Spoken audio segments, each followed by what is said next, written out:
Welcome to the Voice of Reason. As you might have noticed, Garbinian is still teaching college, and he'll be back in a month or so, maybe even earlier if they close down the school. The second thing I want to talk about tonight is the fact that we're here in the Voice of Reason in order to give you both sides of a story. We're critical of almost everybody in town, and sometimes we are not. But the thing that irked me the most was when they built the library. Really? The library was fixed. They stopped the leaks. They had a contract to go ahead and paint, replace carpets, and it lasted for decades. They didn't want to do that. They want a new building. And now we're paying the price. Because now every time we try to make out a budget, there's not enough money to go around. So much for that. My first topic today is called The End of Trash from the National Geographic. It shows a picture of a bunch of clothes. I think it's all women's clothes, by the way. And Most clothes are. it says here that can we save the planet by refusing all our stuff we make? 2/3 of everything we take from the earth is wasted. It doesn't have to be that way. Now, this particular picture is trying to show that they're collecting clothes, they're sorted by color, they're cleaning it, and maybe even shred it or something, and then make new clothes out of it. You know, like from designers. I mean, top of the mill. That little picture in the right-hand corner is one of the new dresses they made out of that pile of clothes. This dress was made from the clean and shredded remains of discarded clothes. The textile world is worth more than $450 billion are thrown away each year. Companies in Italy are trying to change that by turning out designer dresses that don't require new material. That is a new one for me, so I thought I'd bring it to your attention, because it might be coming to one of your stores. There's a lot of things we do with clothes. I would just try to remind people of a couple things. One is we find places to resell them when they're lightly used. There's Savers and Worcester that takes donated clothes and sells them. There's something called Almost New in Northborough. And now I'm told if you don't give it to your siblings as they grow into your clothes, you can also put them in a pink bag in Shrewsbury and give it to the trash man. If it's slightly used, they'll sell it, just like regular clothing to some used person that wants to sell clothes. In any case, there are many things we do with clothes, and could you tell me anything I forgot about clothes? Just that if you use those pink bags that they've given you, and you probably pick up more if you don't have any at the town hall, they will replenish your pink bags on the day that they take your garbage, and they will give you 2 new pink bags. If you use 2, they'll give you 2 more. And I'm not sure if they're going to resell the clothes, but they recycle them. They have them. They gets into a clothing recycle stream down the line. Well, Rob, I'm going to introduce you as the vice president of Toastmasters.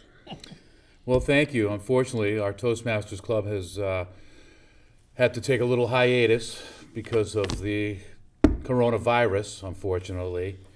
So it's going to be a few months till we get our club back up and running. We were meeting at the Orchard Grove Senior Facility on Walnut Street, and they're really trying to limit the amount of exposure to outside people for their clients. Well understood, and we thanked Orchard Grove for the 2 years that we had the club meeting in that location.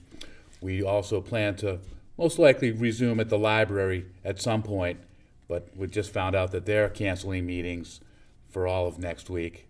So we may have to transition to a local restaurant, as some clubs do in the area. And that's how that's gonna work out. And I'm glad you brought up the reason why we do this show, John. I like to do this show because it is called The Voice of Reason. And I think a lot of times when we're watching the Board of Selectmen, the Finance Committee, and recently we just had the hearings on the budget on the Saturday mornings, they did one on Thursday, you're really only getting one side of the story. I think the other side of the story needs to be talked about, different viewpoints need to be shared, residents have their thoughts also, and if you look at those boards, they're pretty much packed with pro-school people. If you look at the Finance Committee, the Board of Selectmen, and of course, obviously, the school committee themselves. So you're seeing the shift in the focus going that way, where we know almost 70% of the budget also gets to be going that way. So those people are making the decision. So let the people have a voice, and that's what this show does. So that's what we try to do here is try to make it fair and balanced, reasonable. And tonight, we're going to be talking about some of those school board issues and school committee issues and budget issues, because myself and Chris, and I believe John also, watched a number of the meetings over the last few weeks. Yes, John? Now I want you to demonstrate how to introduce a speaker. Our next speaker lives in Shrewsbury, Massachusetts. He has been a resident of this town for numbers and numbers of years.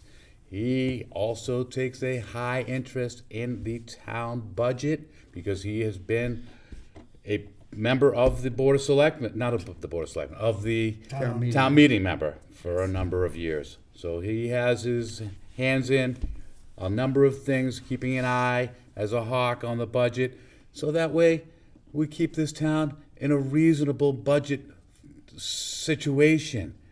And that way the seniors don't have to sell their houses and move out. Because when that occurs, the attrition cycle brings in 2 to 2.5 students per household to a house that was not having kids in the school.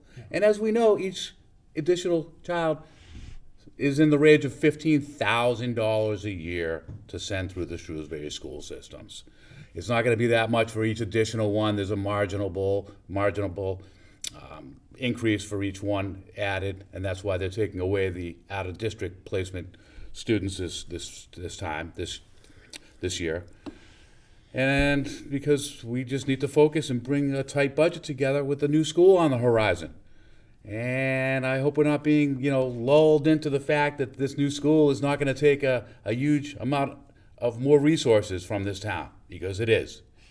And for some reason, that has been kind of tempered, that they're going to be looking for another $2 million to $3 million when they open that school in a couple of years. So for more words on that, let me turn this meeting over to our man, Chris Kirk. Yes, on behalf of the viewers of this program, I nobly sacrificed myself by watching the annual hearings on the town budget before the Finance Committee on February 27th, 29th, and March 3rd. And after watching all those budget hearings, I think that the Finance Committee should receive hazardous duty pay because it's grim stuff. Anyway, since the school department consumes more than half of the town's budget, I'm going to focus on the school department's budget, and this is accompanied by an annual ringing of the handkerchiefs, the annual ringing of the daubing of the eyes, and the weeping and the moaning and the wailing, or the poor school department, and it plays on the heartstrings of every parent in town who's watching these, both of them. So this year was no different. And as usual, the school department was looking for about a 6.45% increase in its budget. which amounts to about $4,278,000 roughly. And every year when they ask for this like 6% increase, they know they ain't gonna get it. There's no question they ain't gonna get it. So they know that going in. You ask for more than what you expect, and you haggle your way towards the middle. All right. Well, the problem is that of that roughly $4.3 million increase that they're looking for, there isn't enough to fund that, and it isn't enough local revenue to fund all that. So there is a shortfall of about $2.9 million that they somehow have to find some way of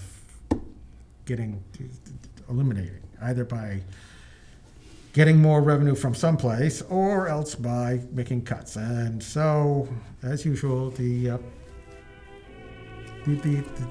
song was to the terrible suffering that the school department was enduring, making cuts. There were some people being, there were some programs being cut, such as language for and dramatic arts for middle school students and other things.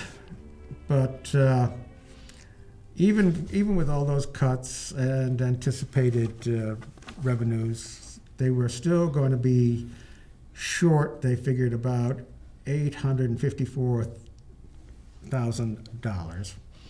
And so the superintendent of schools is hoping that the town manager will cough up the difference.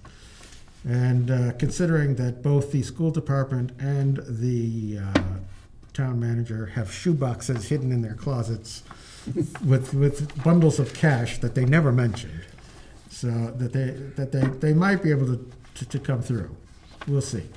Anyway, there were a few interesting little revelations, though, in these budget hearings. And one was that during the past it was a slide showing that during the past 10 years, the average increase in the school department's budget was about 4.07%. And what is interesting about that number? What is interesting about that number is that it's about equal to the annual increase in the department's salaries and wages. So that's basically what is driving the finances, the financial problems of the school department. People, as a member of the finance committee noted, salaries cannot increase faster than revenues, although the school department is convinced that it is indeed possible.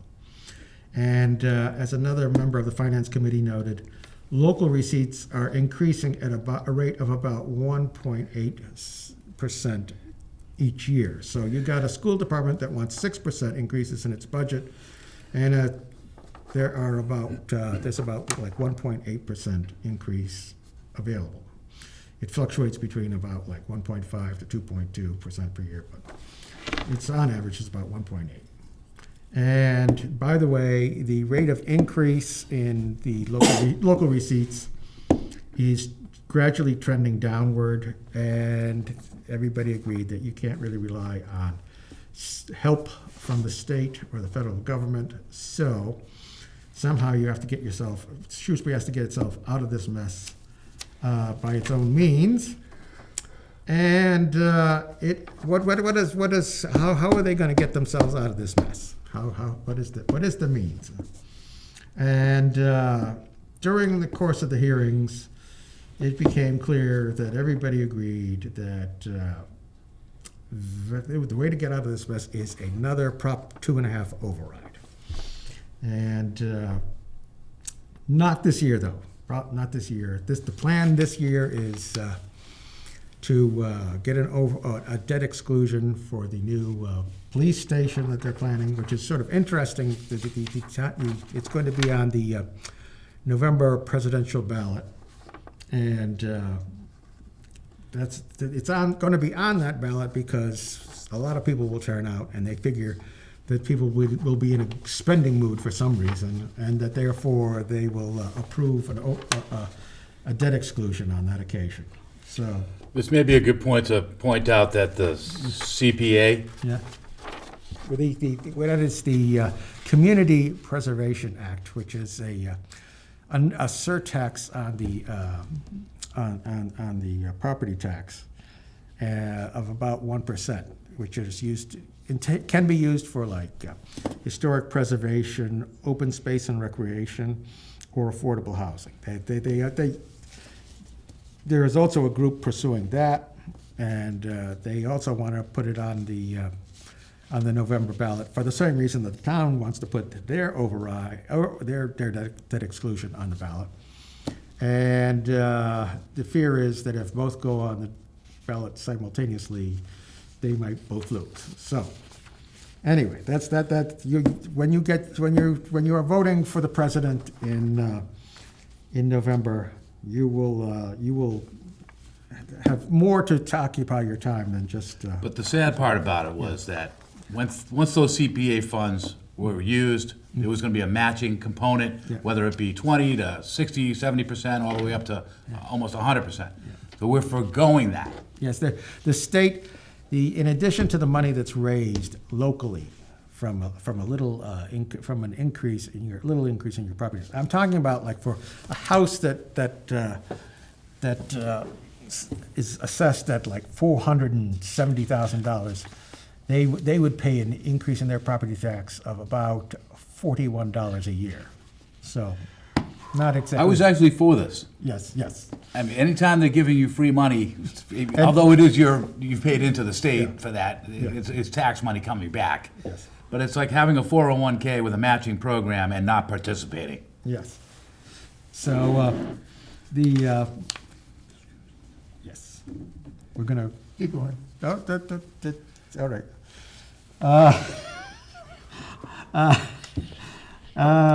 So, yeah, about the Community Preservation Act, there would be the way it works is not only do you raise money locally from a small increase in your property tax bill, but also the state, every time somebody files a deed, a small portion of the fee that is charged for filing a deed goes into a shoebox in the state government, and once a year, they divide that money that they collect from the whole state and give a share of it to the communities that have adopted the community preservation. The very disconcerting part was that on the Board of Selectmen, Yeah. I'd like to see independent voices. Yeah. However, it seems like the first selectman that talked pretty much guided whatever the rest of the selectmen were gonna say. Yeah. Maybe a little independent thinking, maybe a little helpful, because this was something that was brought from town meeting members. I mean, that was a group of town meeting members that brought this forward. So, Yeah, the thing is, everyone was full of admiration for the noble ends of the Community Preservation Act, but they decided that if the November election was going to be exploited to get their new police station, and the original plan apparently was not to put it on the November ballot. It was to put it on the May ballot of the municipal election in 2021. But they decided to grab the spot in November of this year. And so they decided that for that and other reasons, they didn't want to pursue adopt or put on the warrant for town meeting an article that would allow the town meeting to put on the November ballot. and the other thing with the tiers and the tissues, when the superintendent comes out and says, "I'm not going to take my raise," it's that bad. I'm not going to. Thanks for the gumball, Mickey. It's $3,000. All right, give me a break. Yes. Well, I'm sure his motive was that as long as he's going to be laying off people and eliminating programs, didn't want to risk resentment by not making some sacrifice himself. So, Well, I'm all for it, but let's do it across the board Yeah. for a few years. You know what I mean? yes, it's, the problem is, you talk about sacrifice. So the plan is either next year, very, very likely, or perhaps the year after, at the absolute latest, there would be a Prop 2.5 override to increase taxes. The problem, the problem that would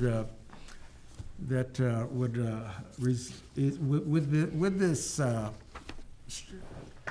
strategy of using Prop 2.5 overrides to fund increases in the annual 4% increase in the school department's budget is that, you have to do it, you probably have to do it about every 5 years, like Arlington. And basically, that would mean that the tax burden on residents would increase about 5% a year. And the problem with that, in turn, is that it apparently will come to an enormous shock to everyone in the town government that when a senior's property tax bills go up 5% a year, for some strange reason, his or her Social Security payments do not go up by 5% a year, nor do his or her pensions go up by 5% a year. So everyone is expected to sacrifice for the school department. The students are going to lose, programs and teachers. The taxpayers are going to lose a lot of money. They're going to see and seniors on fixed incomes are going to see their standard of living fall.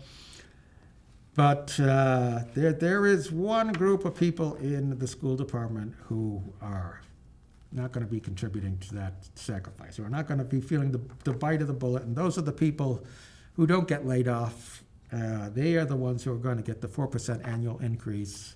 They're the ones that it's for their 4% annual increase that the seniors are going to suffer. It's for the 4% annual increase that the kids are going to lose their teachers. But it's the attitude apparently of the school department is all for me and the hell with you. Now, there was something that came out that said that one out of every child is on either an IEP or a special Yep. English as a second language kind of thing. I mean, is that true? Because that's astonishing. Yeah, according to the school department, a lot of kids are in programs for English as a second language, or they have special ed needs, or for some reason or another, they're receiving some sort of assistance. And so that a lot of, and the claim was, that was just sort of made in passing without quantification, that like almost half the kids are getting some sort of aid in one way or another. Well, we just saw Harvard University, bunch of colleges in Boston say, you kids can go work from home. We're going to give you school over the computer. Gee, what a novel thought that is. Maybe that's come up in the past, but they've never actually tried it. Maybe this is finally a chance for them to try it. Yeah. Well, and put the school budget back into perspective for where it should be with this town. if the coronavirus reaches the shores of Shrewsbury, there may have to be classes via computer.